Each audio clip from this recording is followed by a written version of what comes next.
Hello নমস্কার guys, আজকে দুপুরে রান্নার জন্য চলে এসেছি। তো আমি এখানে মূলা ভাজি করব আর লাল শাক দিয়ে মাছ রান্না করব। তো আমি এখানে মূলা দুই ভাগ করে প্রথমে সাইডটা সোজা করে কাটছি, কাটার পরে পরের সাইডটা একটু বাঁকা করে কাটছি।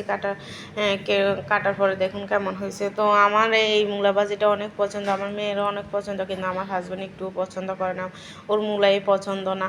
তো আমার মেয়ের জন্য মূলা ভাজি করব। তো এখানে দেখুন কত সুন্দর হয়েছে, অনেকটা মানে মাঝে মধ্যে কয়েকটা মিস্টেক হয়েছে, তো আমি ওগুলো ফেলে দিছি।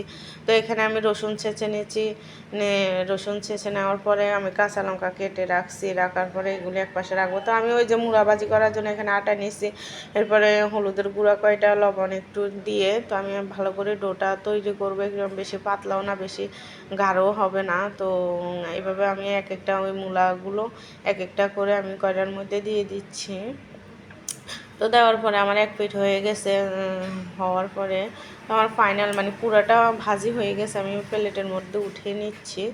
তো এখানে যে দেখুন ফাইনাল লুক কেমন হয়েছে, মানে আমি এটার লোভ সামলাইতে পারি না, তো আমি একটা নিয়ে খেয়ে ফেলতেছি দেখুন।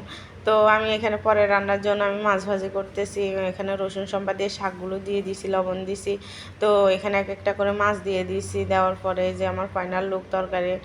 লাল শাকের মধ্যে যদি হলুদ হয় কালার নষ্ট হয়ে যায়। তো এখানে এদিকে আমার মেয়ে স্কুল থেকে আসে, আমাকে বলতেছে মা ধরো তোমার জন্য 100 টাকা নিয়ে আসছি আচার, মানে ও স্কুল থেকে আসি যেটাই আনবে আমাকে বলবে মা তোমার জন্য